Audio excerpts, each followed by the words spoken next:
Por favor, el estudiante seleccionado si puede leer la pregunta que se le ha dado y responder a forma general.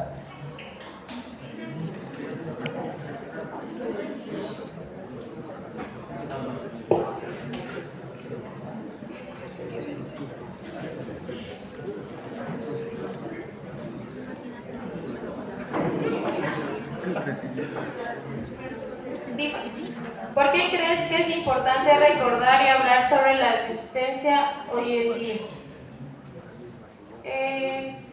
Yo creo que es importante recordar lo de los pueblos indígenas por todo lo que ha pasado del último paro, y que ellos siempre son los que luchan por algo que nos afecta a todos nosotros.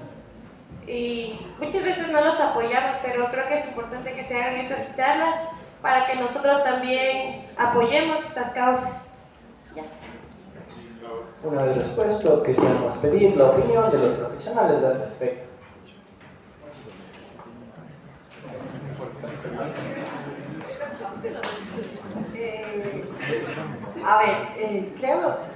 Mi respuesta va más por la cuestión de que, somos un país en donde hay una exclusión de ciertas poblaciones,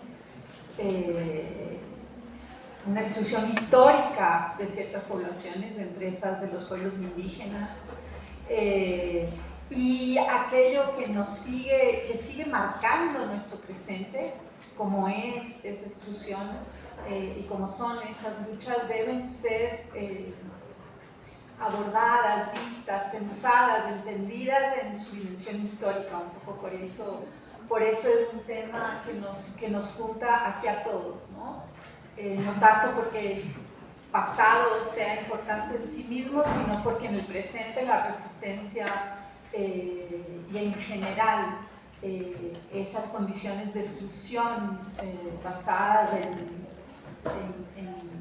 en una realidad histórica que se ha ido reconfigurando a través de los siglos, creo que tiene que llevarnos a abordar, a pensar esta situación. Sí, creo que lo que ha dicho Mireia y la compañera estoy completamente de acuerdo, solo, no sé, se me ocurre que algo que podría complementarse es porque estas resistencias no son solo episodios que quedan congelados en el tiempo, sino que han ido moldeando, ¿no? Primero moldearon el mismo imperio español y luego dieron forma a las repúblicas, a las instituciones, incluso en el mismo presente. Es algo que no podemos entender en nuestro momento sin pensar en estas rebeliones. Sí, de acuerdo. Creo que es importante entender la forma de la acción política de todos los miembros de las comunidades de las que existieron en el pasado y de las que nosotros también somos descendientes. Entonces, más allá de resistencia, opresión, etcétera, mirar la dinámica de cómo se construye la política para poder entender también nuestra capacidad de acción como sujetos históricos. Bueno, procederemos a hacer otra pregunta al público.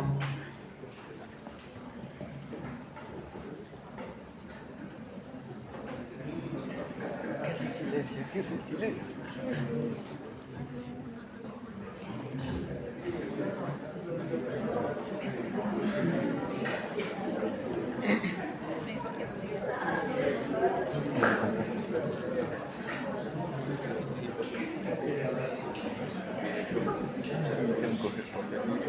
Bueno, a ver, la pregunta es, ¿qué entiendes por el término colonialismo? Y bueno, prácticamente el colonialismo es cuando un país poderoso toma control de otros territorios para beneficiarse de sus bienes y le impone su cultura sin importar el daño que ocasione. A continuación, la respuesta profesional. Nos están tomando el examen aquí. Y no estudiamos el examen. A ver, como historiadora yo tengo mi problema con ciertos términos que a veces, como el propio resistencia, también también, y colonialismo, que a veces los decimos y asumimos sus contenidos, son ya parte del sentido común y no los problematizamos. Entonces, en el caso de resistencia, yo sé que pertenece a la pregunta anterior, pero quería decir una cosita más. Hay que tener cuidado siempre. Para mí la idea de resistencia lleva es un poco una noción pasiva, ¿sí? Es resistir, mantener algo frente a una amenaza, ¿no? Y creo que eso nos ha impedido ver en las poblaciones subalternas, indígenas, etcétera, algo que va más allá de la resistencia, que es un proyecto político, una iniciativa. Hay una iniciativa y una iniciativa inserta en condiciones históricas siempre cambiantes, no en el pasado. De alguna forma, en la idea de resistencia hay siempre esta idea de que defienden un pasado que está ahí casi detenido en el tiempo, y eso no es así, ¿no? Son actores insertos en una realidad histórica en constante transformación, en procesos, son creativos, como todos, ¿no? Como todo actor político. Entonces, es un problema que además con poblaciones como las indígenas se insiste en la idea de resistencia y no tanto de política, ¿ya? Entonces tengo mi problema con la noción de resistencia. ¿Por qué los indígenas resisten y los blancos mestizos hacen política? ¿No? Entonces creo que tenemos que repensar esas nociones, ¿sí? Y con colonialismo también hay el problema que desde los estudios culturales y decoloniales se tiende a esencializar la idea de colonialismo y a quitarle su contenido histórico. Hay que entender que la realidad colonial de lo que hoy es América Latina es muy diferente a la realidad colonial de los colonialismos del siglo XIX y XX. No es nuestra realidad. Creo que es más importante pensar en procesos de dominación, en diversos procesos de dominación y de lo que se ha llamado, si quieren, colonialismo interno, seguro, que creo que es lo que más marca nuestro presente, es decir, un colonialismo venido desde aquí adentro de nosotros mismos. Y eso es lo que más marca nuestro presente desde mi punto de vista, es decir, seguir llorando por un colonialismo que además del cual venimos, creo que hay que tener cuidado con eso, ¿sí? Tenemos que pensar cómo eso se ha transformado históricamente y cuáles son las condiciones actuales de la dominación y no tanto del colonialismo. Eso. Sí, de acuerdo, yo creo que igual que Mireya, me parece que por colonialismo es una forma de nombrar distintos sistemas de dominación, distintos procesos de dominación, ¿no? Me parece que hacia afuera pues sería como una forma de intercambio desigual de valor entre distintas regiones, distintos países, distintos reinos, y hacia adentro pues es más o menos lo mismo, pero implica pues finalmente un sistema de dominación interna, ¿no? Pensando sobre todo en forma económica, pero en un correlato también ideológico que vendría a referirse al desprecio justo sobre el sujeto que está siendo de alguna forma subordinada en esta dinámica.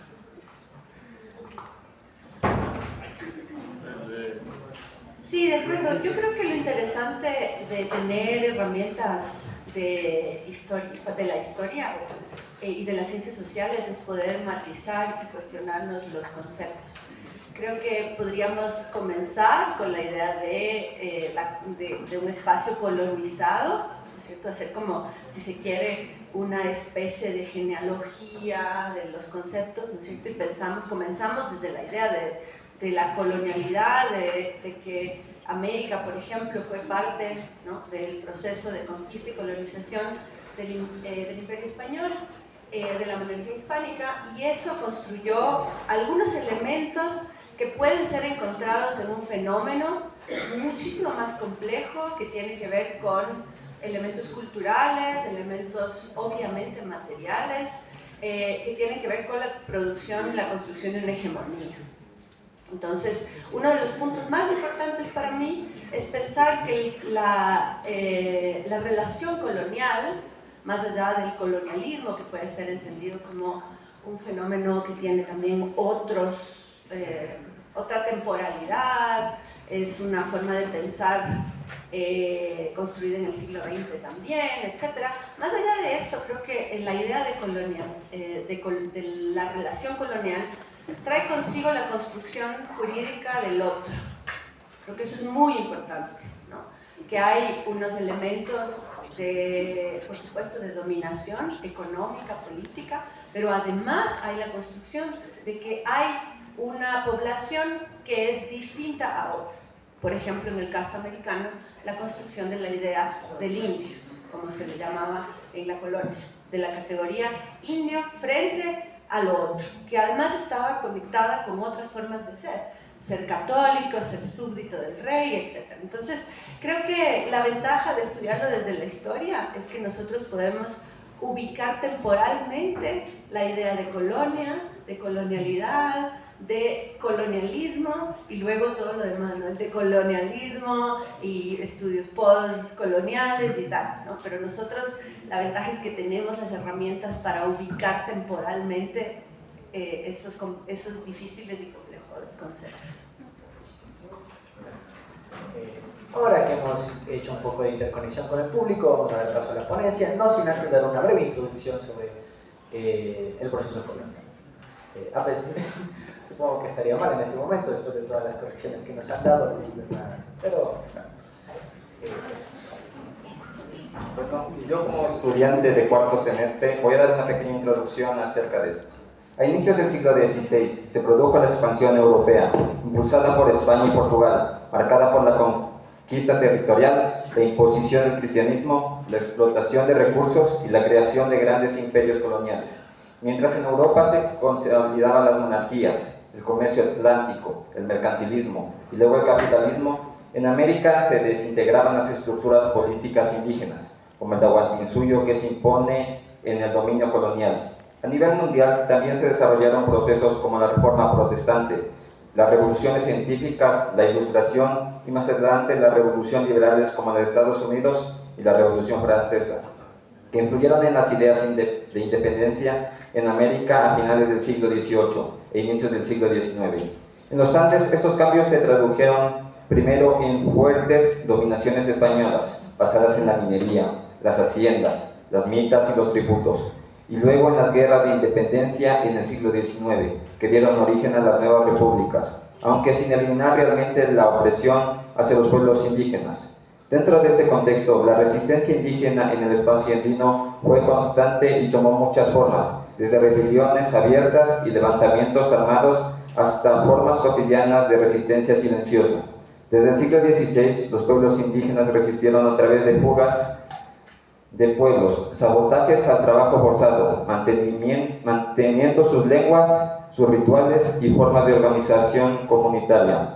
Hubo grandes levantamientos como el de Túpac Amaru II y Túpac Katari en el siglo XVIII, que cuestionaron directamente el poder colonial, los abusos de los corregidores, los tributos excesivos y el sistema de explotación. Aunque estas rebeliones fueron duramente reprimidas, demostraron que los pueblos indígenas nunca aceptaron pasivamente el dominio colonial. En el pueblo indígena nunca aceptaron la independencia, la sustitución, sus cambios para los indígenas, puesto que siendo explotado en haciendas, marginado políticamente y víctimas del racismo, por lo cual la resistencia continuó ahora frente a los estados republicanos. Muy bien, ahora vamos a dar paso a los ponentes. Mireya Salgado es historiadora graduada en la Historia Pontificia, Universidad Católica del Ecuador. Realizó su maestría en Historia Andina en La Plaza, Ecuador, y obtuvo el doctorado en Ciencias Sociales y Estudios Políticos en la misma institución. Su tesis, próxima a publicarse, aborda las prácticas y los lenguajes políticos subalternos en sublevación indígena en el siglo XVIII en la audiencia de Quito. Ha trabajado tanto como historiadora social y cultura colonial como en problemáticas contemporáneas relacionadas con el poder, la memoria, el patrimonio y la cultura. Además cuenta con experiencia en museos e historia pública. La recibimos con un aplauso, por favor.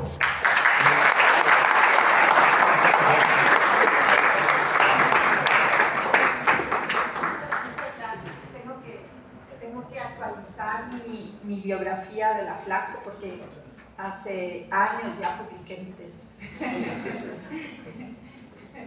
Pero bueno, yo les voy a contar un poco sobre justamente ese tema. Mi tesis fue sobre un libro que publiqué sobre dos sublevaciones del siglo XVIII, la de Riobamba de 1764 y la de Otavalo de 1777. Un poco en el contexto yo quería ver, nuestras sublevaciones, las sublevaciones de nuestros Andes, digamos, frente a las grandes sublevaciones de los Andes del sur, habían pasado desapercibidas de la gran literatura sobre movilizaciones indígenas. Entre otras cosas porque se consideraban sublevaciones menores, no políticas, fragmentarias, irrelevantes. Y yo un poco quise buscar más que la resistencia, la política, cómo se expresaba la política en dichas sublevaciones, algo que se les había sido negado. No se consideraban sublevaciones políticas. Empiezo. Lo voy a leer,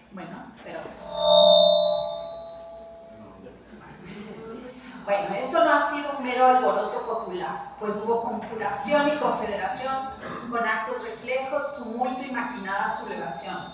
Esto decía de la sublevación de Riobamba el corregidor días después de aquel revuelto miércoles de ceniza de 1764. Desde mediados del siglo XVIII, la Real Audiencia de Quito, como otras regiones del Imperio Español en América, fue sacudida por movilizaciones sociales en el campo y en zonas urbanas, que en su mayoría involucraron poblaciones indígenas. Tumultos, rebeliones, conjuraciones, motines, sublevaciones, distintos términos daban cuenta de que los indios estaban insolentados, entre comillas, con una altivez impropia de la nación india.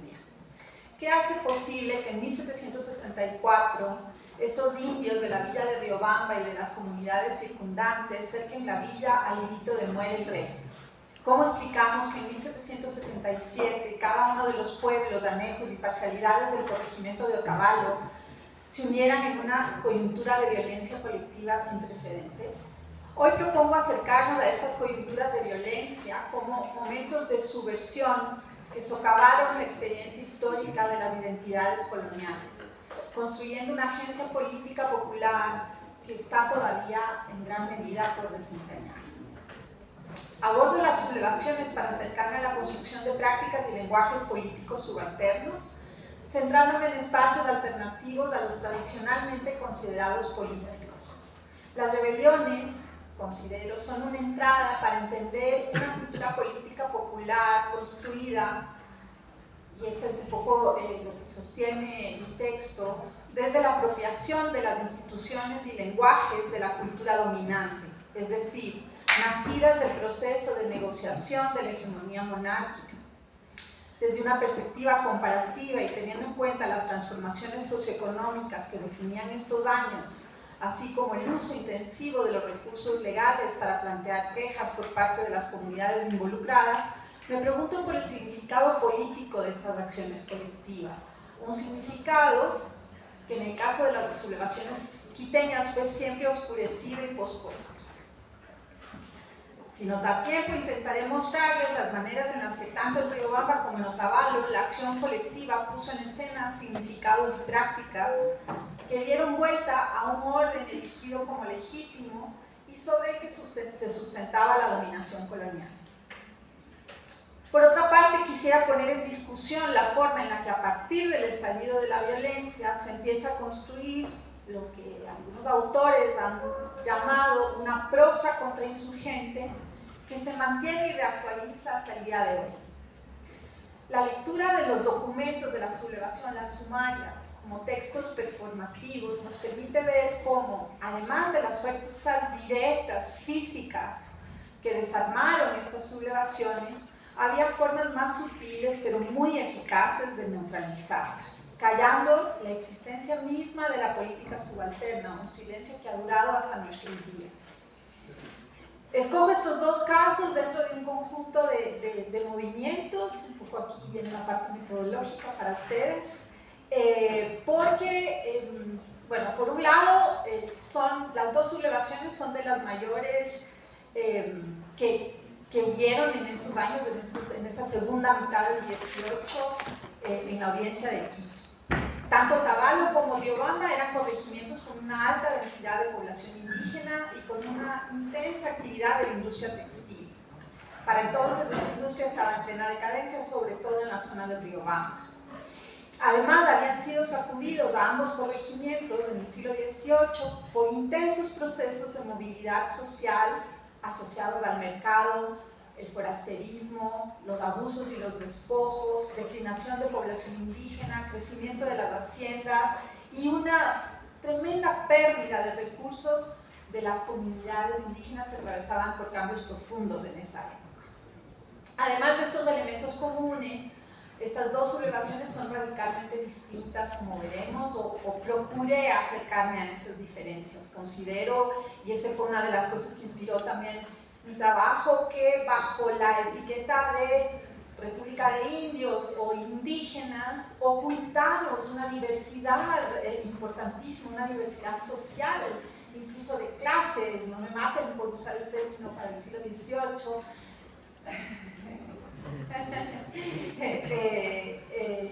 O sea, bajo ese término estamos ocultando realidades muy complejas y distintas, y eso nos impide ver cosas.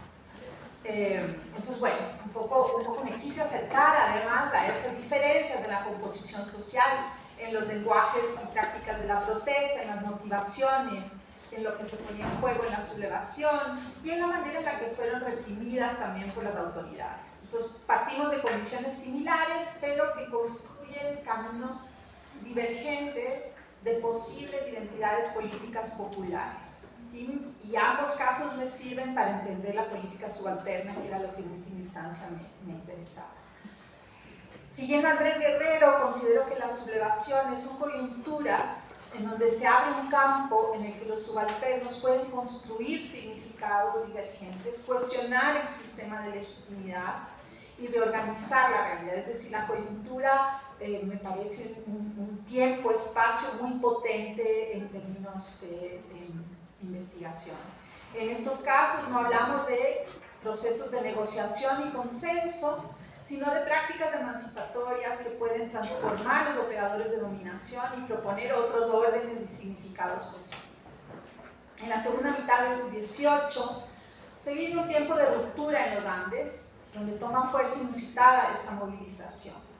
Si bien las sublevaciones fueron los acontecimientos más radicales, no pueden separarse de intensos procesos de movilidad social y territorial y cambios en las relaciones de dominación. Estas rebeliones se dieron en un contexto en que las instituciones de la monarquía, que hasta entonces habían permitido esa negociación y ese consenso, estaban deshaciéndose y abriendo espacios de lucha en torno a la hegemonía.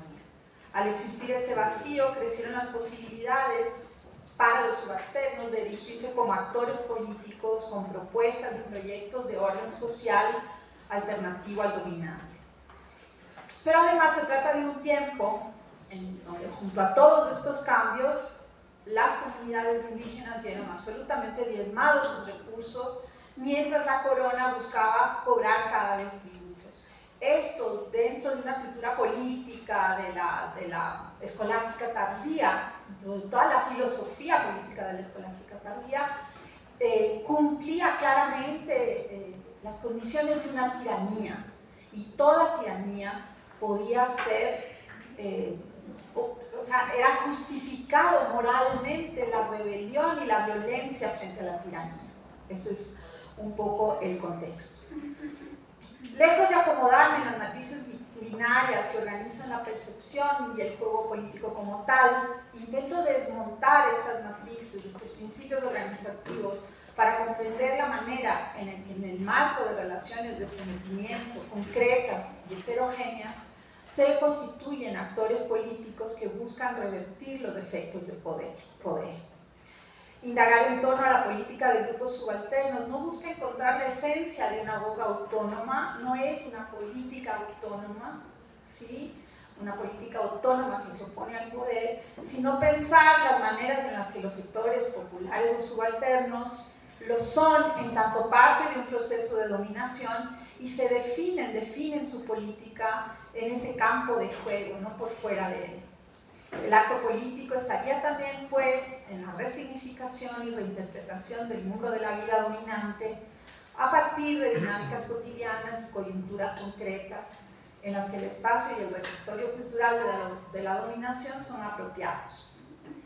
Para trabajar los cambios en las relaciones de poder, en que las ideas subversivas se tornan en prácticas concretas y toman significados reales, me acerco a espacios en los que se conjuga lo cotidiano y lo ritual, como son la religiosidad, la fiesta, la borrachera, por un lado, y por otro, el constante uso del sistema legal, que hacían, ¿no? Un uso del que hacían constantemente los indígenas. Desde el siglo XVII y claramente en el XVIII, la religión es apropiada y resignificada por los sectores dominados, dando lugar a procesos sociales y culturales que se distancian del proyecto original. En el mismo sentido, el uso por parte de los indígenas del sistema judicial hispano se intensifica hacia mediados del siglo XVIII y se convierte en uno de los recursos más usados para hacer frente a los cambios en el balance de poder y a este tiempo de expolio de recursos. Un simple acercamiento al archivo nos desvela este extenso uso popular del sistema jurídico. Teniendo en cuenta que la política subalterna es, como dice Rancière, inseparable de las fuerzas que la neutralizan, sus motivos de lucha tienen siempre que ver con las condiciones de subordinación. El desafío entonces es indagar la manera en la que estos sectores confrontan condiciones concretas y cambiantes, una cultura autoritaria, a partir, como les digo, de la resignificación, la transformación de nociones prácticas, de espacios, formas de sociabilidad, que desde las culturas políticas dominantes han sido consideradas costumbres, han sido naturalizadas y se han borrado las relaciones de poder que encarnan. Riobamba, ya entramos a la sublevación, ya no más teoría. La de Riobamba es una de las sublevaciones más grandes de las que sucedieron en la audiencia de Quito a fines de la colonia. Según las fuentes, entre 10 y 15.000 indígenas rodearon la villa con la consigna de matar a los españoles e instaurar un reino indio. Era el miércoles de ceniza, 7 de marzo de 1764. Este había sido el día escogido por el oidor, numerador y visitador de indios para publicar el bando de la visita, numeración y desagravio de indios. Si bien esta es reconocida como una sublevación indígena, como les decía, más que imaginar un conjunto homogéneo de individuos o un colectivo con las mismas condiciones de explotación, etc., estudiar esta sublevación nos acerca más bien a distintas experiencias históricas de construcción social, identitaria y política, y a la heterogeneidad presente dentro de la llamada República de Indios. La sublevación se dio en un espacio, la villa de Riobamba, en el que dominaba este polo urbano con códigos hispanos muy fuertes, y desde el cual se difundían dichos códigos y valores de esta cultura hispana dentro de la villa y hacia las comunidades que la circundaban. Entre los líderes de la revolución predominaron los forasteros que habitaban la villa, quienes habían ya incorporado plenamente los códigos culturales hispanos como parte de sus estrategias de movilidad social y estaban dispuestos a pelear por fueros adquiridos. Muchos eran sacristanes, bueno, todos ladinos, estaban plenamente insertos, digamos, en el funcionamiento de la vida. Por otro lado, abundantes memoriales de agravios mostraban el estado dramático de las comunidades que circundaban dentro del corregimiento de Riobamba, digamos, en la zona rural, y el complejo escenario en donde estallaría la sublevación. Son frecuentes, por ejemplo, las quejas de los caciques de yaruquíes y otros pueblos cito, por la insaciable hambre de indios de los hacendados y por las presiones a las que ellos mismos eran sometidos para recaudar tributos en base a padrones que ya no se correspondían con la realidad poblacional. Frente al canibalismo simbólico de los hacendados, a su hambre insaciable de indios y a la falta de respuesta de las autoridades a través de un sistema legal que hasta entonces más o menos había funcionado, no les quedaron más opciones que la rebelión, como les digo, moralmente aceptada frente a la tiranía dentro de la filosofía política hispana. Otro elemento significativo en Riobamba era la estrecha relación entre la movilización en la villa y en el campo. Esta relación no es coyuntural, sino que ilumina todo ese complejo tejido de relaciones interétnicas y de clase que sustentaban la protesta. De este tejido social inédito, inscrito en los cambios que se vivían en la época, emergieron nuevos imaginarios de comunidad política y posibles proyectos alternos. Al mismo tiempo, la especificidad de los lenguajes y prácticas de dicha sublevación adquiere sentido en la relación con esta villa, con este centro cultural, este núcleo, este polo, que irradiaba con fuerza estos códigos y símbolos hegemónicos. Este caso fue especialmente fructífero para abordar la manera en la que la agencia subalterna ha sido sistemáticamente silenciada, empezando por los efectos performativos de las narrativas de la sublevación que constan en la sumaria. ¿A qué voy con esto? Al principio, dentro de los documentos de las autoridades, las cartas que mandan a Quito pidiendo ayuda, se insiste en que ven una confederación, es decir, una planificación que viene desde años antes, que hay una planificación, que los indios dominan las artes de la guerra, están muy sorprendidos por la organización y la planificación de esta sublevación.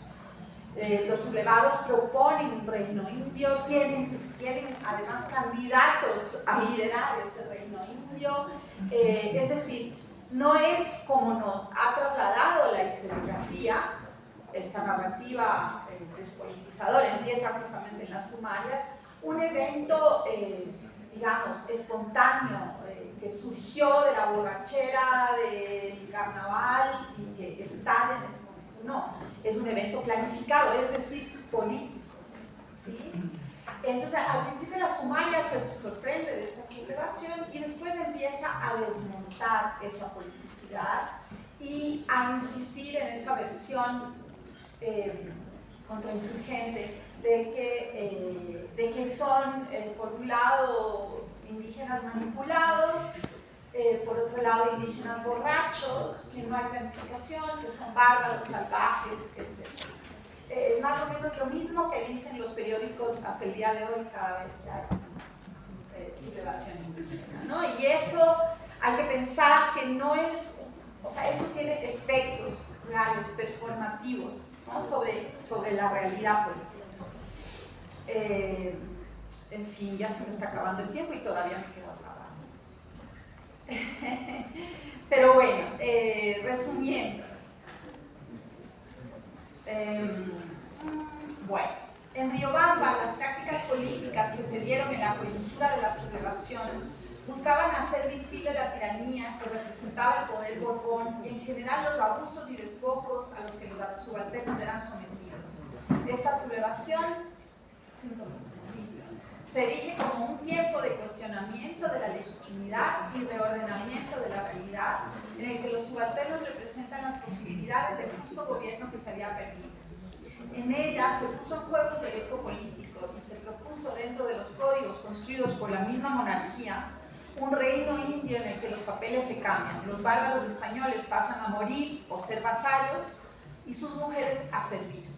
El extensivo uso de lo religioso, se toman la iglesia, ¿no? Ellos se toman la iglesia como centro de refugio, sacan en procesión a la Virgen de Cicalpa, buscando como emblema y como protección. El colocar a los españoles del lado del caos y la tiranía, en un espacio y tiempo, la coyuntura de la sublevación, vacío de policía, se constituye en un acto político en el que se vuelve posible y legítimo un gobierno local autónomo. Esto se procesa en el marco de un tiempo de transformaciones globales, como una ruptura en los operadores de la dominación, esto es, en la fabricación misma de los sujetos dominados. Así, la sublevación dio paso a una nueva configuración de la policía, en la que las relaciones pasaron a basarse en la desconfianza y el miedo frente a la alteridad y en nuevas formas de control social menos mediados simbólicamente, entre las que se incluía la presencia de milicias. En esta sublevación fue gravitante para la construcción de los lenguajes políticos de la sublevación, la propuesta del reino limpio, etc., la influencia de la vida y sus discursos y su universo simbólico, ¿sí? Tanto en las prácticas como en el proyecto propuesto. Pero bueno, lo vamos a dejar ahí sin entrar a Otavalo. Solamente muy rápidamente les señalo, Otavalo fue radicalmente distinto. En Otavalo no hay una villa española, Otavalo era un corregimiento indígena, no hay este polo con esta fuerza simbólica y cultural, ¿sí? Fue una sublevación que se da extendida por los distintos anejos y corregimientos. Los indígenas se toman los montes, destrozan los bastones de mando de los caciques y usan las lanzas como emblema como símbolo de poder. Las mujeres son fundamentales en la sublevación de Otavalo y fueron las más violentas. Se destruyeron los espacios religiosos, se destruyeron imágenes, se rechazó todo lo que más bien en Riobamba se reconoció como emblemas de poder, en Otavalo más bien se rechazó. Y se asumió la figura del gentil, del bárbaro, del idólatra, ¿sí? También entonces se usaron aquello que tenía significado para el poder, pero para revertirlo, ¿sí? Entonces son dos lenguajes radicalmente distintos, Riobamba, la Jerusalén india, Otavalo, la Babilonia, que nos hablan de estrategias similares, pero con caminos radicalmente distintos de construcción de la política, ¿sí? Bueno, eso básicamente les quería contar.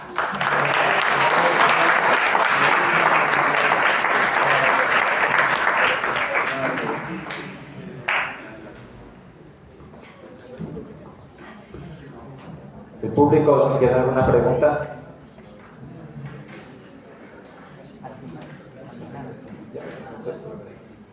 A continuación damos paso a Omar Bonilla, historiador por la Universidad Nacional Autónoma de México, UNAM, docente de la Facultad de Ciencias Sociales y Humanas, magíster en Desarrollo Territorial Rural por la Flaxo y doctor en Historia de los Andes por la Flaxo. Lo recibimos con un aplauso, por favor.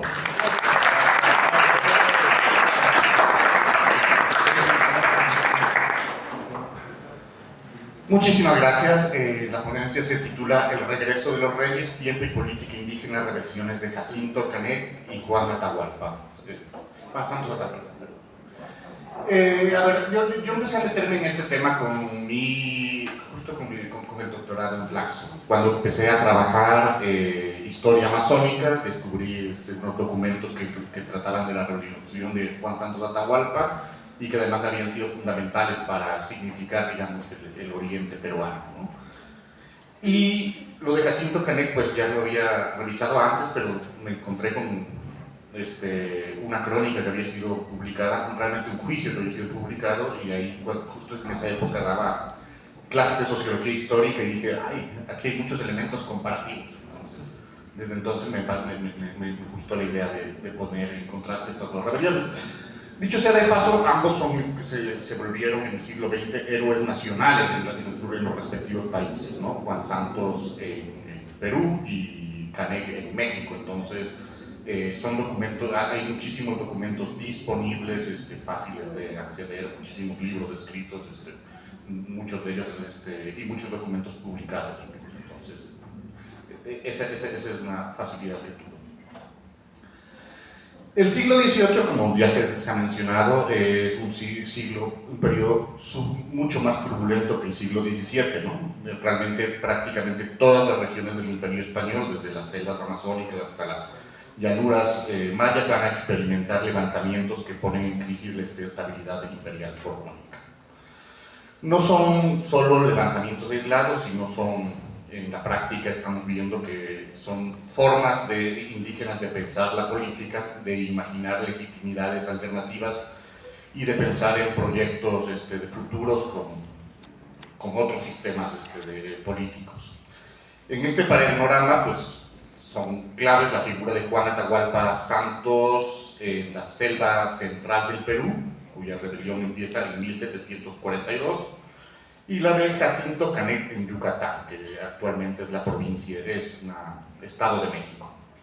Ambos van a encabezar rebeliones que van a ser bastante fuertes para su momento y sobre todo que van a tener repercusiones a futuros en las dos regiones donde van a operar. Y me voy a meter en eso. Digamos que el primer caso se encuentra en la selva central peruana, ¿no? Es una región que aún es montañosa, justo en esta parte donde los Andes empiezan a descender hacia la Amazonía, que es como regiones parecidas a las que tenemos en el Ecuador.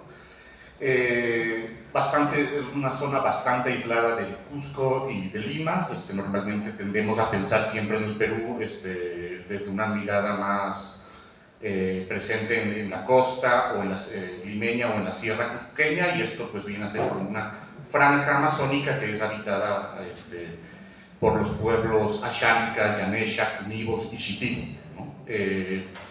Son pueblos además que digamos que tienen ya son pueblos de una historia interesantísima, como buenos descendientes de tupí-guaraníes. Son pueblos que tienen muy presente la idea de una tierra sin mar, de una, pues como durante mucho tiempo se les llamaba movimientos milenaristas, como la búsqueda de un líder mesiánico diferente al del cristianismo, pero que esto es algo que ocurre desde 2 siglos, 3 siglos antes de la llegada de los españoles. Es un lugar lleno de selvas densas, con elevaciones montañosas, con ríos muy rápidos y con comunicaciones súper precarias con los centros más importantes del virreinato del Perú. A diferencia de lo que ocurría en la audiencia de Quito, digamos que la Amazonía quedaba muy cerca de Quito, con todo, una semana, con mucho. Aquí estamos hablando que serían unos 2 meses, a 2 meses de Lima y por lo menos a 1 mes del Cusco, ¿no? Es una zona bastante distanciada. Las poblaciones tenían muchísima movilidad y era una zona crucial porque era una de las rutas de entrada al Guayaga y de navegabilidad para el Amazonas, sobre todo para las empresas franciscanas, ¿no? Es una zona que, bueno, luego lo vamos a ver, pero además tiene algo característico, que es una importantísima mina de sal. Y es que la sal es un bien escaso en la Amazonía, entonces era un centro súper importante para el comercio amazónico, ¿no? En el caso yucateco se encuentra aquí porque no me dijeron que el foro era sobre los Andes, y cuando me lo dijeron pues ya era demasiado tarde, así que te aguanta. Ocurre en un espacio distinto, ¿no? Yucatán más bien es un clima seco, árido, con aguas bastante dispersas, con una zona agrícola, con una agricultura de milpa, que es un sistema propiamente mesoamericano, y con mucha fuerza en la memoria histórica maya en la región, ¿no?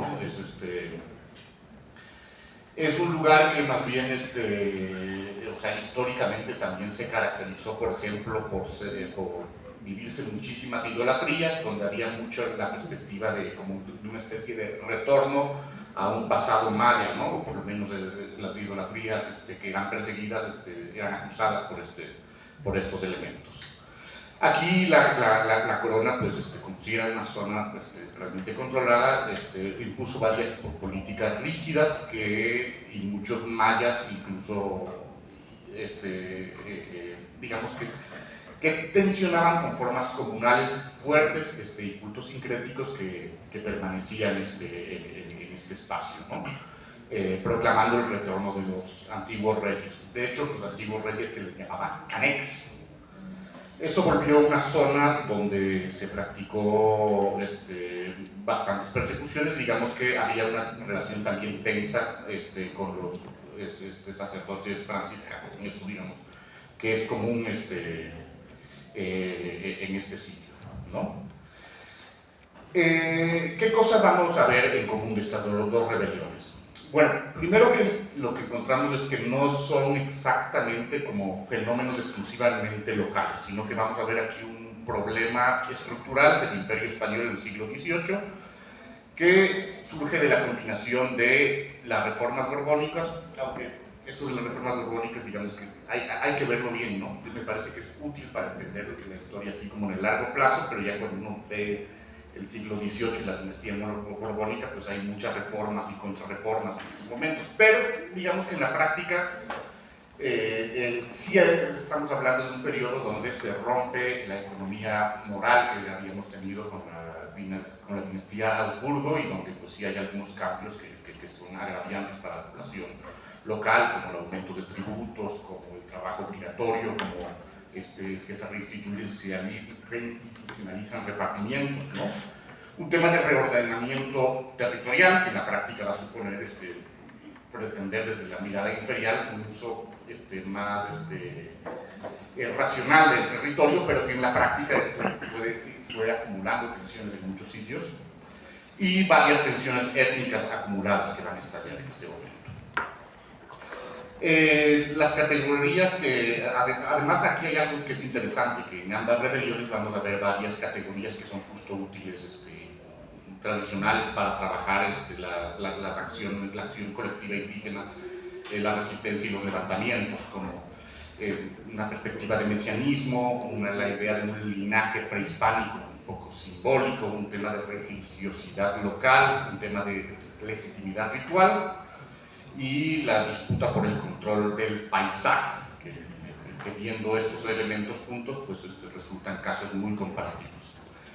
Y el tercero, porque tanto Santos como Canet hablaban, o sea, van a tener una agencia de resistencia que va a ser como que de larga duración, ¿no? Entonces, pues, y vamos a encontrar otros elementos más, pero mejor me adelanto a la historia, porque si no también hay mucho preámbulo, ¿no? Entonces, el primer levantamiento, como les decía, es la historia de Juan Atahualpa Santos, y esta va a ocurrir en medio de la selva central del Perú, por allá del 1740.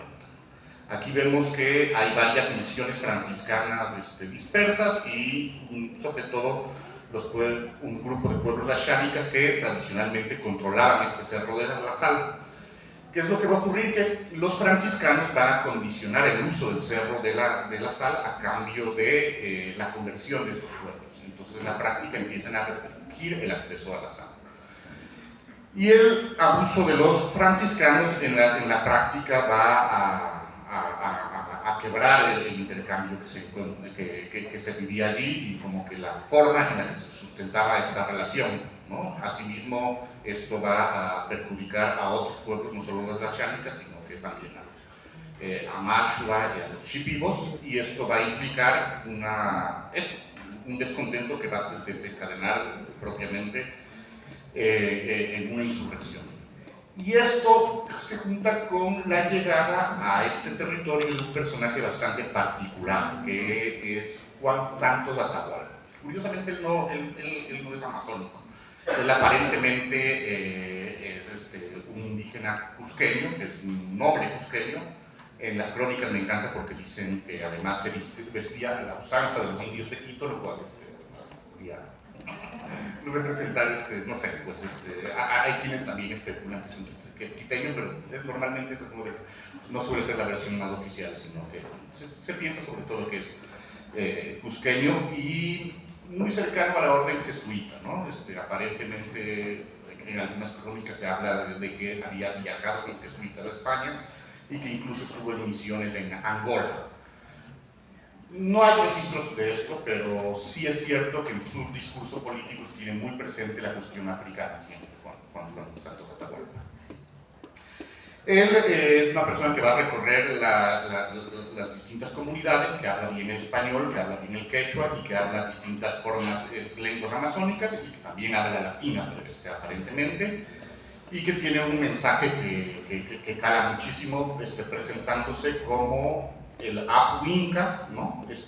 Como el descendiente directo de Atahualpa, y plantea que ha llegado el tiempo del retorno del Inca, ¿no?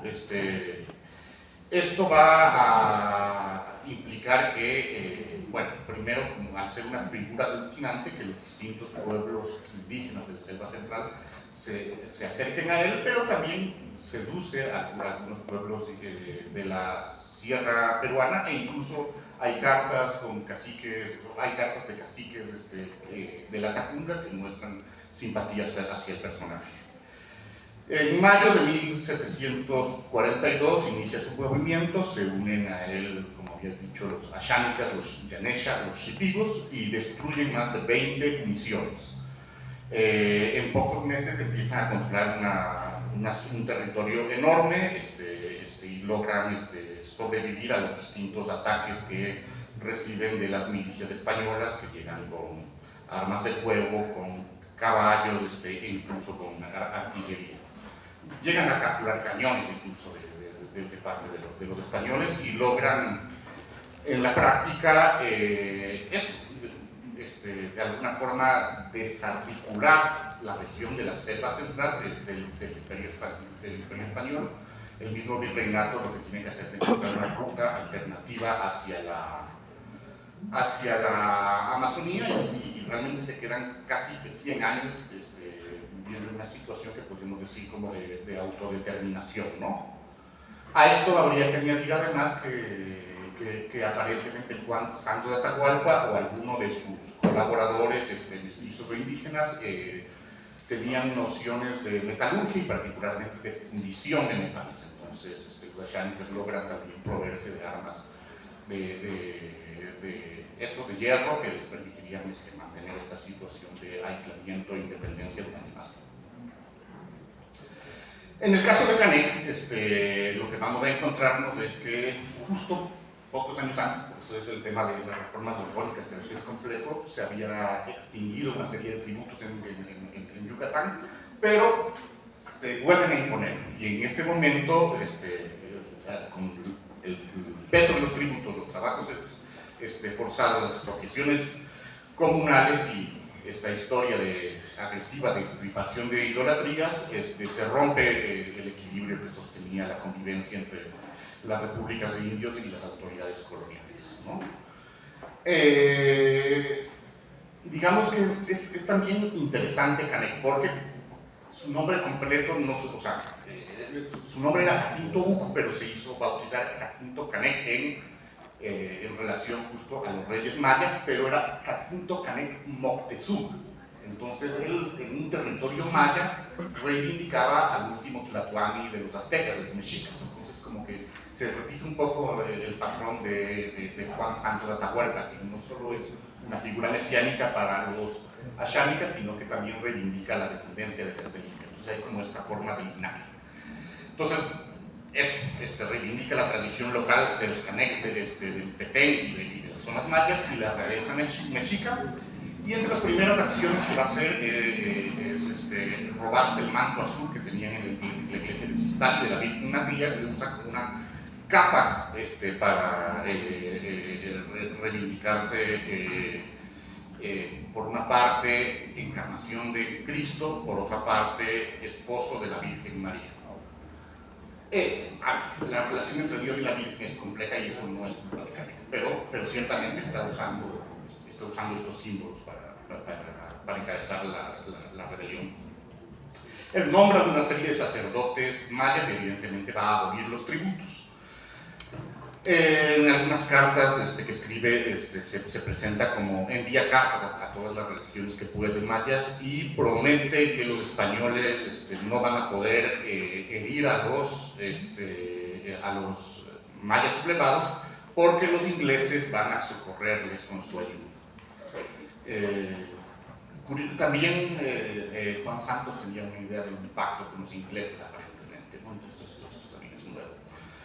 Cuando estalla la rebelión, son descubiertos un poco antes de que estalle la rebelión, lo cual hace que las autoridades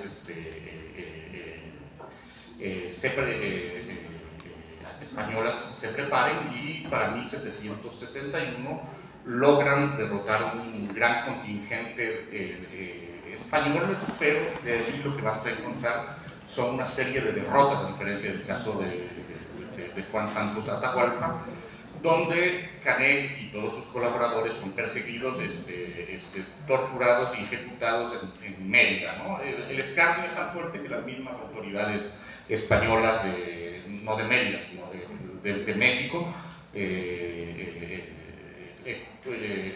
critican al gobernador y la forma en la que se realizan los escarmientos, en fin. La idea era, en todo caso, dar un mensaje de castigo, ¿no? Algo que la parte final del castigo es que se arrasa el pueblo donde era parte, de donde parte esta rebelión, que es Iztali, que va a quedar cubierto de sal, ¿no? Como para, la idea es que nada vuelva a crecer en este espacio, ¿no? Curiosamente se empieza a volver, antes de volverse propiamente un símbolo nacional, Canek va a reaparecer 80 años después en la declaración de lo que se llama la Guerra de Castas en Yucatán, que es un movimiento contra los terratenientes de este lugar, un movimiento multiclasista, y asimismo en otra sublevación posterior, que es la de la Cruz Parlante, y en el siglo XX en la rebelión neozapatista de Chiapas. Entonces, una figura que implica retorno. ¿Qué tienen en común ambas rebeliones? Bueno, solo 10 minutos. Sí, termino. Ambos líderes se presentan como reyes restaurados, Santos como descendiente de Atahualpa, Canek como heredero de los linajes mayas y mexicas. Ambas rebeliones operan con símbolos no solo humanos, ¿no? Hay mucha presencia de las montañas, por ejemplo, ¿no? Juan Santos Atahualpa decía que podía hacer bajo su mando caer las montañas, ¿no? Y bueno, Canek tenía la idea de que había que, además de matar a los españoles, matar a todos los cerdos que tenían almas de españoles, entonces tenían una perspectiva así. Evidentemente hay este uso alternativo del cristianismo como una forma de subvertirlo, pero al mismo tiempo de volverlo una herramienta de legitimidad en ambos casos, ¿no? Juan Santos Atahualpa, de hecho, da misa, literalmente da misa en latín en las comunidades, es de las cosas que se ha visto. Y ambos proyectos políticos tienen una noción donde el tiempo funciona de una forma diferente. Digamos que esto que antes se llamaba milenarismo, hoy lo entenderíamos como una forma indígena de teorizar el tiempo político. Ambos líderes representan de alguna forma la alianza, el terror a una alianza con los piratas, un terror que formaba parte del circuito transatlántico, compuesto tanto de alianzas étnicas reales como de rumores que articulaban esclavos indígenas, ingleses y cimarrones. Y finalmente, estamos viendo que tanto en lo político como en lo histórico, Santos y Canek se alimentan de las redes misionales donde circulan las personas que ambos hacen viajes y que ambos tienen esta posibilidad de movilización. Con esto termino. Algo que es fascinante es que en ambas regiones va a tener un impacto futuro de estas figuras, más allá de la vida y la muerte de sus caudillos, ¿no? Les expliqué un poco cómo lo que ocurrió con Juan Santos y cómo va a ser retomado en las utopías socialistas que se van a ver en el siglo XX en Yucatán, cómo va a ser en las sublevaciones posteriores, también como son figuras del indigenismo, y en el caso de Juan Atahualpa Santos es lo mismo, ¿no? Digamos que en el siglo XX es importantísimo. Durante las correrías caucheras, ¿no? Se presume su llegada también cuando llegan los adventistas a la selva central del Perú.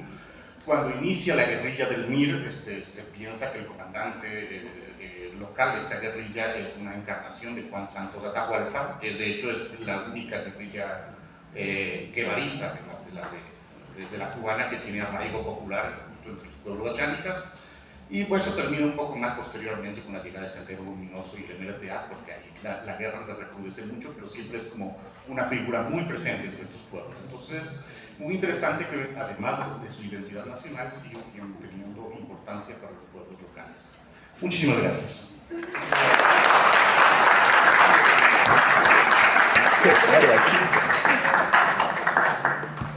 Muy bien, damos paso al último ponente.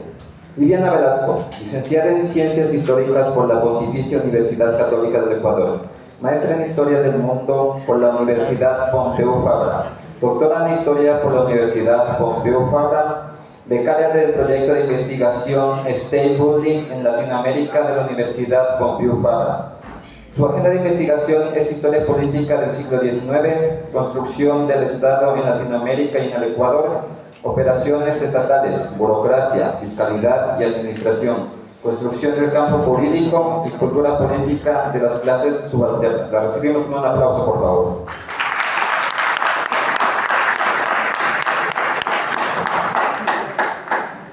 Buenos días, muchísimas gracias por la invitación. Para mí siempre es una alegría venir a la Universidad Central. Y este espacio es maravilloso y lo defenderemos siempre. Bueno, mi idea para esta participación es proponer la pregunta de cuál fue o cuáles fueron las diversas acciones políticas de las poblaciones indígenas en el siglo XIX. ¿Sí? Lo he pensado más en el sentido de que ustedes tengan algunas claves problemáticas más que un análisis de caso o de casos. Entregaré algunos ejemplos, pero lo que a mí me interesaría es que ustedes se lleven algunas de las preguntas clave de quienes estudiamos el siglo XIX, sobre todo en la construcción del gran fenómeno del siglo XIX, que es el Estado-Nación, la República, la construcción de la ciudadanía, etc., que además está conectado con lo que mis colegas propusieron en este momento de transición de la monarquía, con todo este cambio administrativo, jurídico, que se da en el siglo XVIII, y la construcción del sistema en el que vivimos hasta ahora, que es el sistema democrático nacional. Entonces ahí tenemos una gran pregunta, que es ¿qué pasa con las poblaciones indígenas durante esa transición? Es muy importante comenzar o partir de lo que proponía Mireia y muchos otros autores y autoras, que tiene que ver con que es difícil pensar en la homogenización del sujeto indígena, ¿no? Cuando nosotros trabajamos en la historiografía, nos es más fácil decir los indígenas versus el Estado, los indígenas versus la población blanco-mestiza, ¿no es cierto? Y lo que hacemos es crear, como solemos hacer en ciencias sociales, para poder analizar abstracciones, ¿no es cierto? Y entonces construimos la abstracción de lo indígena como un concepto unívoco. Nos damos cuenta, al revisar historiográficamente la realidad, la compleja realidad del siglo XIX, que hay varias formas de acción de yo les llamo las poblaciones indígenas, porque depende de, como decías, Mire, del lugar de trabajo, de la relación cultural, o sea, la vida, la realidad del mundo indígena, de las poblaciones indígenas en América Latina es amplísima. Omar nos ha maravillosamente ejemplificado la diferencia de la comunidad indígena amazónica, y Mireia nos ha dicho la diferencia que hay entre comunidades serranas del sur y comunidades serranas del norte, que están cerca de un asiento o que tienen un corregimiento indígena, ¿no es cierto? Entonces, primera cosa, atención, hay que pensar quiénes son los actores que vamos a investigar, ¿no? Cómo se define lo indígena en cada época, y por eso me parece súper interesante la pregunta que ustedes con la que partimos, ¿no? Que es el colonialismo. Entonces, lo que yo les decía, la colonia, la dominación hispánica, la colonización hispánica genera la construcción de un otro que facilita la conquista de una población que era absolutamente heterogénea y que se construye en la homogeneidad la idea del indio. Todos, no importa si es que son de la Amazonía, son el indio. Y entonces, el momento en el que se cuestiona el carácter monárquico de esa relación política, finales del siglo XVIII, inicios del siglo XIX, ¿dónde queda esa relación jurídica? ¿Qué pasa con la categoría indio cuando se está tratando de construir una nueva comunidad política que cuestiona ese ordenamiento? La sociedad colonial es una sociedad estamental, todos son católicos, todos van al paraíso, pero cada uno en su lugar. Todos se relacionan, tensionan, pero cada uno en su lugar. Y hay otro elemento que yo lo he estado pensando mucho y que estoy trabajando ahora para un libro que estoy construyendo, que es que a veces pensamos que la participación política es solo la participación asamblearia, y eso no es porque lo hacemos mal, sino porque nosotros, como seres del presente, estamos construidos desde la idea de la nación y la democracia. Entonces pensamos que la política es solo lo que ocurre en asamblea, pero la política también ocurre en la violencia. La política ocurre no solamente en el momento en el que se construye una ley, sino el momento también en el que hay acciones caóticas que son necesarios regular. O sea, el campo de lo político es muy amplio.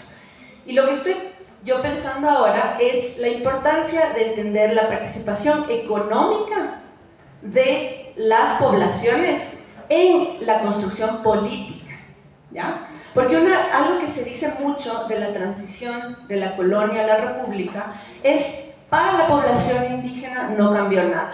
Eso suele ser, ustedes ya no porque están estudiando historia, pero el lugar común suele decir como no, pero si no cambió nada. Y entonces cuando uno tiene que ir abajo a investigar, reconocemos que hay un cambio. Hay formas de ese cambio que no son radicales. Hay un profesor con el que yo trabajo, Carlos Garriga, que dice que las cosas cambian permaneciendo, ¿no? ¿Por qué? Porque es un proceso largo en donde imagínense que la identidad política y económica se creó desde la dominación y existió una población a la que se le llamó indio. Luego esa identidad generó una forma de hacer política y sobre todo una forma de hacer economía. Eso es muy importante, ¿sí? Porque el indio, por ejemplo, tenía que pagar un tributo. Y esa es la relación que yo estoy estudiando, que es la relación política de la fiscalidad. O sea, puede ser que la población indígena no podía o tenía unas relaciones específicas. Ustedes pueden ser gobernadores, alcaldes de su pueblo, gobierno de indios, alcalde de indios. No pueden participar en otros espacios, no pueden vestirse como blancos, etc. Pero todos participan económicamente de la comunidad. Y yo creo que esa participación económica es la que hay que estar muy atentos, no dividirla como que fuera un campo distinto, ¿ya? Entonces, ¿qué pasa cuando se cuestiona esa relación fundamental que había puesto, era el alfa y el omega de las relaciones sociales por 400 años? Es un momento brutal para analizar. Porque no solamente se hizo política desde los grandes, a mí no me gusta mucho la palabra, pero caudillos, ¿no es cierto? o desde las ideas, sino que también se hizo política desde la materialidad, desde los barrios, desde las haciendas, desde las comunidades, etc. El momento en el que se abre la posibilidad de transicionar de la monarquía a la república, hay algunos temas que hay que discutir y que van a ser fundamentales con respecto a cómo estaba organizado el orden jurídico anterior. ¿Qué se les ocurre? Uno de los grandes temas, ¿cuáles son los ideales de la república? La ciudadanía, igualdad, fraternidad y libertad. Esos son los tres elementos que se reproducen globalmente, que hablaban del cambio en las relaciones monárquicas hacia un cambio republicano, con distintos matices, etc. El gran problema en los espacios coloniales o postcoloniales, en el sentido más inocente, o sea, que están en transición de la colonia, es qué hacer con la igualdad. Cuando tenemos una comunidad que tiene una población que se relaciona económicamente de manera distinta que otra, que tiene que pagar un tributo y otra no tiene que pagar un tributo, ¿no? Que tiene que hacer cumplir con trabajo forzado y otra no tiene que cumplir con trabajo forzado, ¿no es cierto? Entonces, ese es uno de los grandes temas, la igualdad.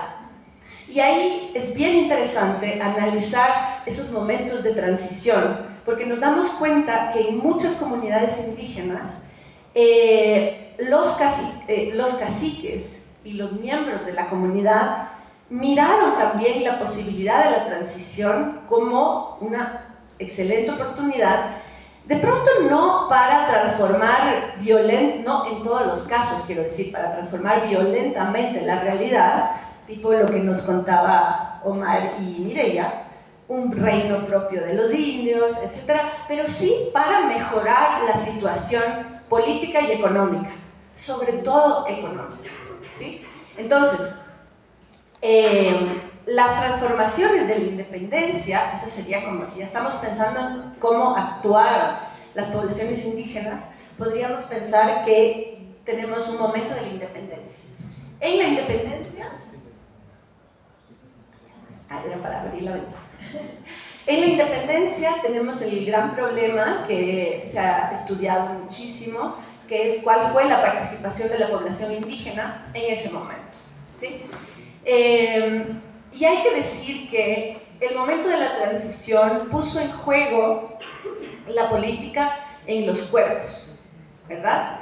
El momento en el que es posible construir una nueva forma de gobierno, y también lo vimos en los levantamientos del 18, ¿con qué se hace?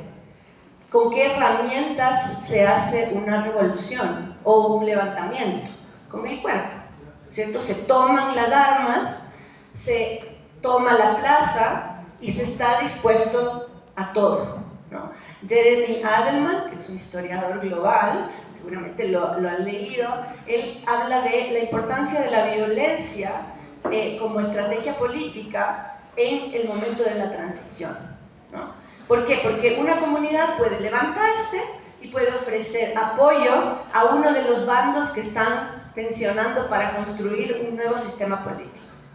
No podemos decir que las poblaciones indígenas no sintieron ninguna transformación política, obvio que sintieron, ¿no es cierto? En muchos casos participaron activamente, dependiendo de si son amazónicos, si son costeños, si son de la sierra, de qué parte de la sierra, y en otros casos participaron, si no en las armas, participaron en el sostenimiento de los ejércitos, que es súper importante, ¿no? Y uno puede encontrar en las fuentes, sobre todo en el Archivo Nacional, y yo creo que en todos los archivos nacionales de América Latina, expedientes en donde poblaciones indígenas se acercan a las gobernaciones a decir, a pedir, ¿no? A decir, nosotros necesitamos, puede ser tierras, agua, reconocimiento de autoridades, necesitamos solución de problemas coyunturales, con la moneda de cambio de nosotros participamos en las guerras de independencia. Nosotros ayudamos a que nación se construya. Y es súper interesante cómo en los periodos de transición las poblaciones indígenas, con la gran dificultad de que no tenemos la voz inmediata, porque están mediadas por notarios, protectores de indígenas, etc., usan el lenguaje republicano muy pronto. En espacios como Venezuela, Capitanía de Venezuela, en 1810 los llaneros ya están hablando de la ciudadanía, los llaneros son campesinos del llano, que pueden también ser llamados indígenas, ¿no es cierto?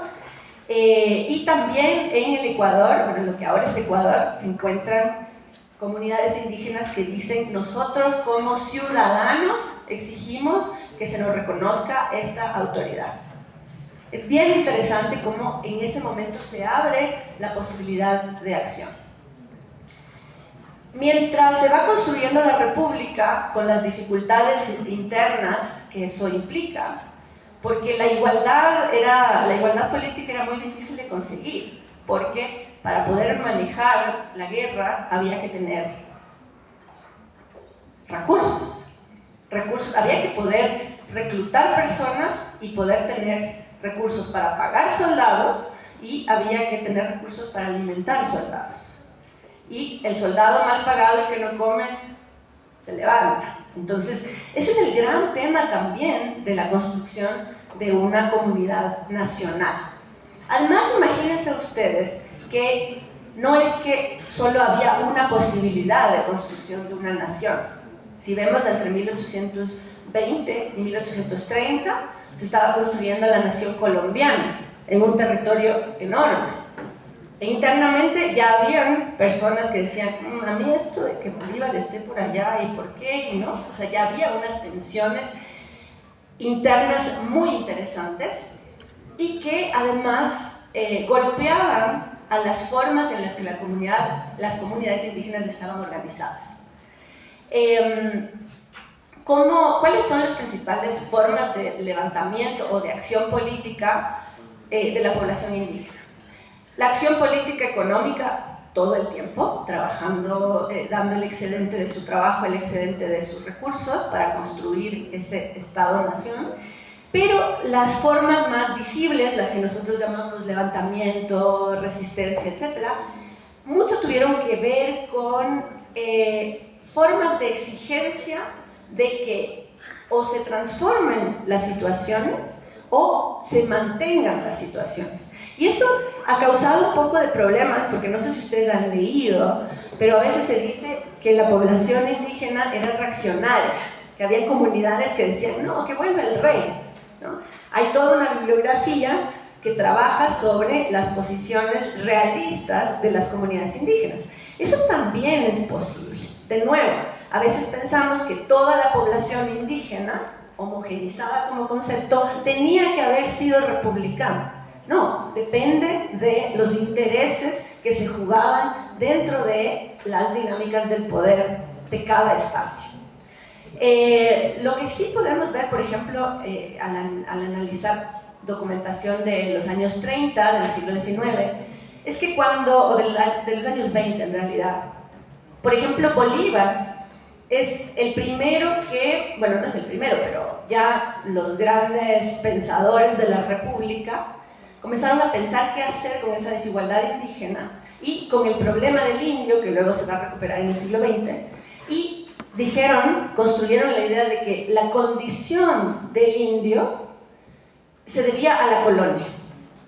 Eso es lo que hacían ustedes que estudian historiografía, verán que las primeras historias de toda América Latina dicen eso. Es como el pecado de la colonia, y ahora la República tiene que reformar, cambiar ese problema, ¿no? Y en 1821 es Bolívar quien determina que ya no se va a hablar más de indio, sino que se va a llamar indígenas, tomando la idea de indígena como el que proviene del sitio, que viene del lugar. Entonces se cambiaba la narrativa colonial, pero se mantenían prácticas, ¿no? Cambiaba permaneciendo. Por ejemplo, en algunos espacios de América se eliminó el tributo indígena, que era la condición política y económica de la colonia, que haya un grupo de gente que tiene que pagar un tributo por derecho de conquista. O sea, y es clarísimo, es como está la colonia, ¿no? Aunque haya habido formas de negociación y tal, hay gente que está, su identidad económica está dictada por la hegemonía, ¿no es cierto? Y entonces en algunos espacios, por ejemplo Bolívar elimina inmediatamente la contribución de indios, porque ese era el camino a la igualdad, que todas las personas tributen de la misma manera. Sin embargo, ese fue un gravísimo problema, el tema de los tributos, porque muchas comunidades indígenas rechazaron la eliminación del tributo. Y ahí uno diría, ¿pero por qué? Si es un tributo, es una forma que no es justa, ¿no es cierto? La cuestión es que a través de esa relación política que era pagar el tributo, se habían encontrado mecanismos para encontrar privilegios, para tener privilegios, ¿no? Por ejemplo, no participar de la guerra. Segundo, tener títulos de tierra. Tercero, poder gobernarse por gente propia, que no vengan otras personas a la comunidad a gobernar. El momento en el que se quita esa idea del tributo, además Bolívar dice, hay algo que se llama las tierras comunales, se llaman tierras de resguardo, y lo que vamos a hacer es arrendar las tierras del resguardo, y con la plata que tenemos de ese arriendo vamos a construir escuelas de primeras letras. ¿Para qué? Para que la población pueda aprender a leer y escribir, y como ya saben leer y escribir, pueden acceder a la ciudadanía. Sobre todo estamos hablando de comunidades indígenas libres, porque el mundo, las poblaciones indígenas son muy complejas, ¿no es cierto? ¿Qué es lo que yo he encontrado? Hay un montón de levantamientos indígenas por el intento de arrendar las tierras para construir las escuelas de primeras letras. Montones que no se han estudiado, ¿sí? Bueno, ahí hay un tesista que hizo en Flaxo, que hizo un doctorado sobre ese tema, pero hay muchísima información sobre cómo las comunidades libres de indígenas se levantan para exigir que se mantenga esa forma de tenencia de la tierra y sobre todo de autogobierno, si se quiere, ¿no? Entonces, para ir cerrando, el gran problema que va a presentar la República es cómo construir una comunidad nacional en donde económicamente hay una diferenciación étnica, política, que luego va a ser de clase una vez que la revolución industrial transforma la vida y la identidad del trabajador pues, atraviesa también los espacios del campesinado y de las poblaciones indígenas, pero en principio en el 19 lo que vamos a ver mucho es la discusión de cómo incorporar a esta población que había nacido o cuya relación se había dado desde la diferencia. Las principales causas de los levantamientos indígenas tenían que ver con los cambios fiscales. La economía es hasta ahora, ¿no? Los cambios en esa relación fiscal, por eso creo yo que hay que ponerle mucha atención, porque en América Latina, donde la ciudadanía no fue intrínseca al nacimiento del Estado, sino más bien se va adquiriendo poco a poco, la participación económica es todo. Como yo pago el tributo, usted no me moleste, o necesito presencia del Estado, o necesito un juez, o no, la moneda de cambio es la participación económica. Entonces, por ejemplo, 1835, 1833, 1843 se da la gran revolución de los 3 pesos, que es una revolución, o una revuelta, porque en el gobierno de Flores se intenta hacer una fiscalidad progresiva que significa que el que más tiene más paga, que eso es lo que se intenta, ¿no es cierto?, en los gobiernos democráticos que creen el Estado. Y la población explota en 1843. Y es bien interesante porque no es solamente una revolución de población indígena, sino que es una revolución, es una revuelta que va a juntar a varios sectores de la sociedad. Población blanco-mestiza, artesanos, terratenientes, profesionales que dicen, ¿por qué vamos a tener? Todos vamos a tener que pagar 3 pesos. ¿No? Los indígenas no iban a dejar de pagar, pero la idea de la igualdad económica causó un revuelo. Ese revuelo fue tan amplio, no ha sido tan estudiado, esa es la agenda que tengo que hacer, que es estudiar más a fondo el 43, porque, por otro lado, en las haciendas, que ese es otro espacio que hay que estudiarlo, no es lo mismo ser... Ya acabo. No es lo mismo ser población indígena que está dentro de una hacienda que una población indígena de comunidad libre, ¿ya? Entonces voy a terminar solo narrando así brevemente lo que ocurrió en 1843 en la hacienda que está en Cangagua, la de Bonifaz, ¿cómo se llama? En Huachalá. La población indígena de los conciertos de Huachalá se levantan y matan a la esposa del patrón, a la señora Virginia Klinger, y hay un levantamiento enorme que es bien interesante porque si bien el levantamiento comenzó por los 3 pesos, por un tema fiscal, se agudizó también por la injusticia y maltratos que había dentro de las haciendas.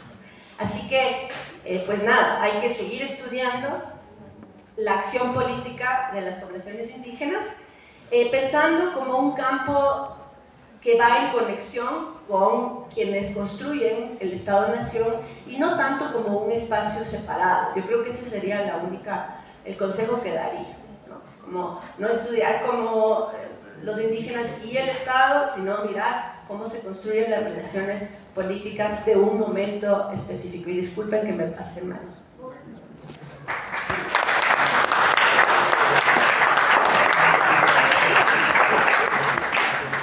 Para ir finalizando, vamos a pasar a una ronda de preguntas. Las personas que tengan una pregunta, por favor, se acercan a la parte posterior del micrófono.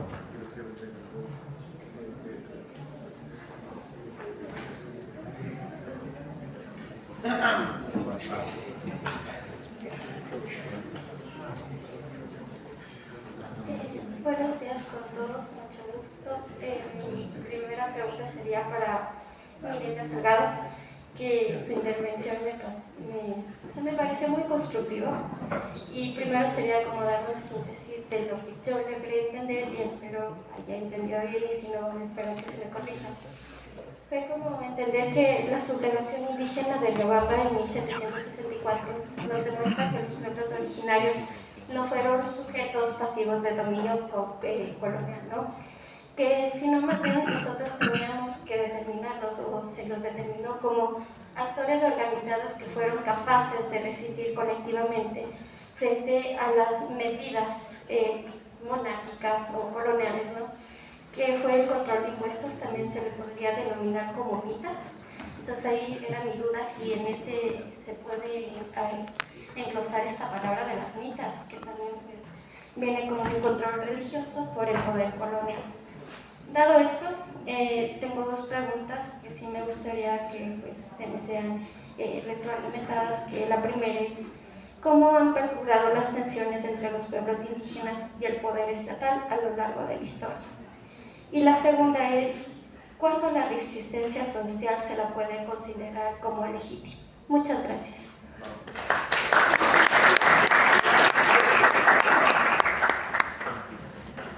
Gracias. Bueno, antes que nada, cuando empecé estaba un poco nerviosa y no agradecí el estar acá. Estoy muy contenta de estar acá, Julián, y al resto de estudiantes, primero por organizarlo y bueno, y luego por hacer posible que yo venga y converse con ustedes en esta universidad. no es por la mitad. Hay que tener cuidado nuevamente con las generalizaciones, como esta idea de que toda la explotación, la dominación, etcétera, se dio por la mitad minera o la mitad del trabajo colectivo, etcétera. La realidad colonial es bastante más compleja y diversa. En el caso de la sublevación de Riobamba, en realidad hay una defensa de fueros adquiridos por parte de los indios forasteros que viven en la ciudad, gente con muchos privilegios, por su propia condición de indígenas y de indígenas urbanos, están liberados del pago del tributo al haber migrado a la ciudad, salido de la comunidad, no tienen que pagar tributo. No tienen acceso a tierras, es cierto, pero viven en la ciudad con una serie de privilegios que tienen allí. Esos fueros adquiridos, la libertad de no pagar tributo, el acceder a cierta movilidad social en el contexto urbano, es algo que veían amenazado con las reformas borbónicas, con la nueva numeración que buscaba numerarlos y hacerles pagar tributo.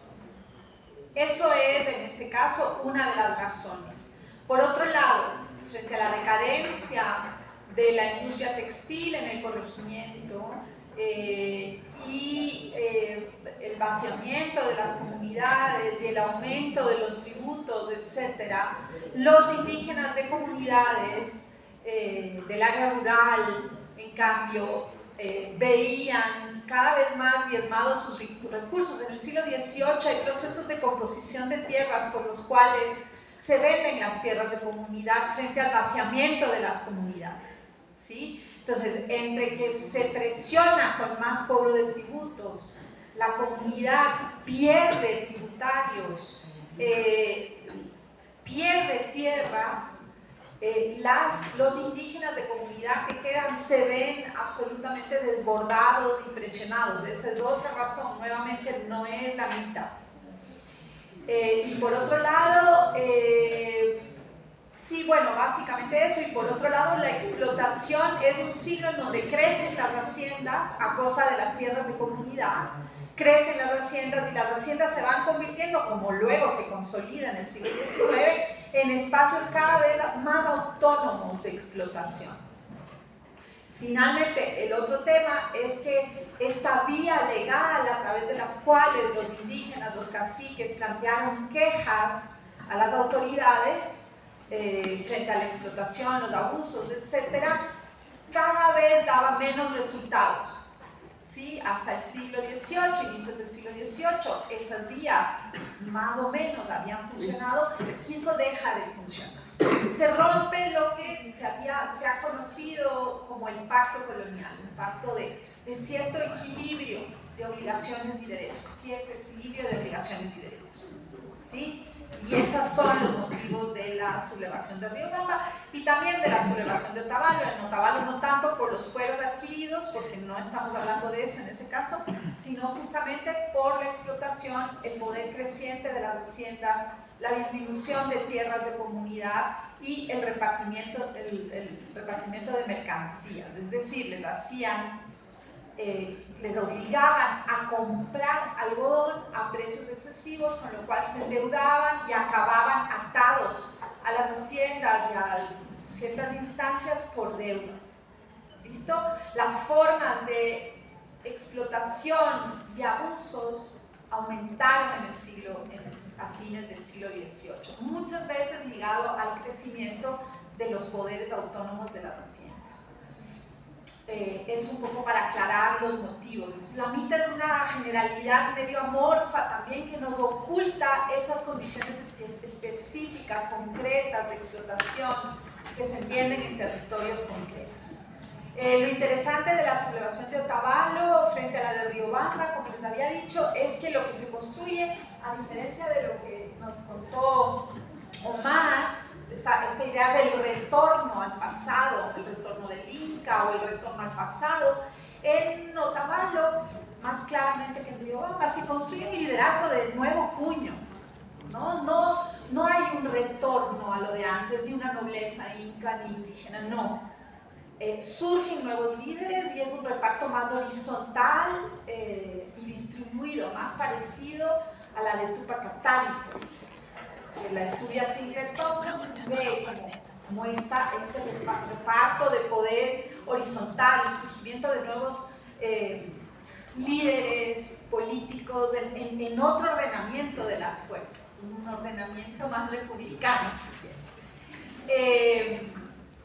Bueno, y finalmente sobre cuándo la resistencia es legítima. Nuevamente, en estas coyunturas de sublevación yo no veo resistencia, veo política activa. La resistencia siempre me lleva a pensar en algo muy pasivo. Aquí veo un paso hacia adelante, ¿sí? Y bueno, la legitimidad nos lleva a una discusión muy distinta, ¿no? Que no sé si estamos ahorita en condiciones de meternos a esa discusión, a partir de qué se construye la legitimidad, nos llevaría a otras preguntas. Yo creo que toda acción política es legítima mientras, digamos, respete ciertas cuestiones universales de derechos y de la vida. Ahora, juzgar desde el presente si porque los indígenas mataron a curas y a cartacuenteros vuelve esa sublevación ilegítima, me parece que no es la discusión que deberíamos tener aquí. No sé, no me veo en capacidad de juzgar si moralmente está bien o está mal una sublevación del siglo XVIII que se levanta frente a unas condiciones de explotación que nosotros desconocemos.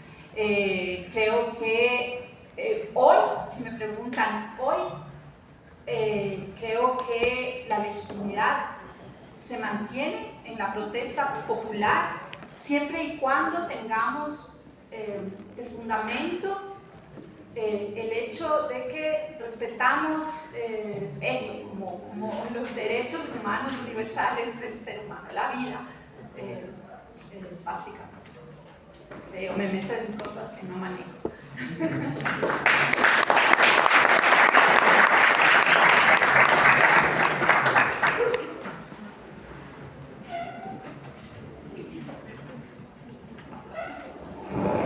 ¿Alguna otra pregunta antes de cerrar?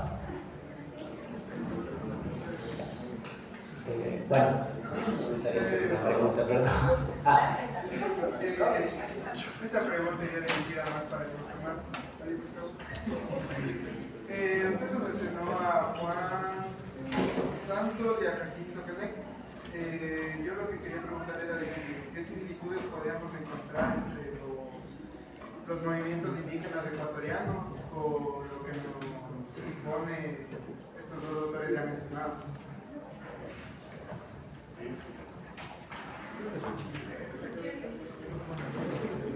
Sí, es una pregunta complicada, ¿no?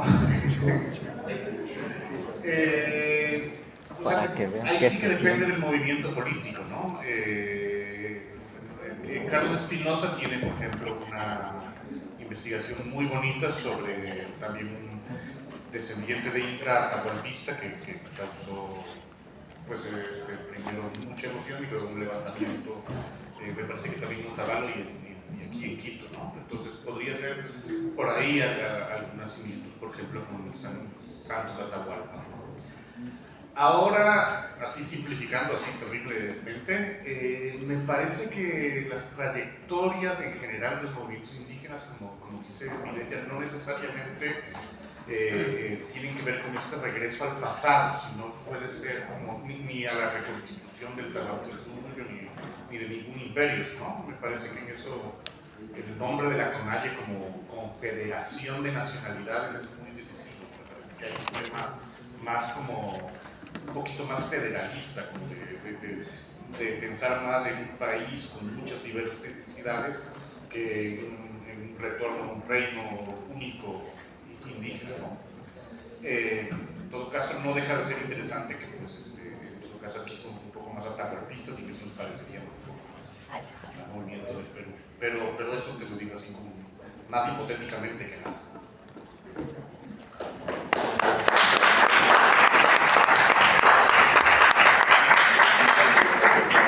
Bueno, ya por cuestiones de tiempo acabamos aquí la ronda de preguntas. Agradecemos a todos por su participación, agradecemos a los ponentes por sus maravillantes exposiciones y les deseamos un buen día. Muchas gracias.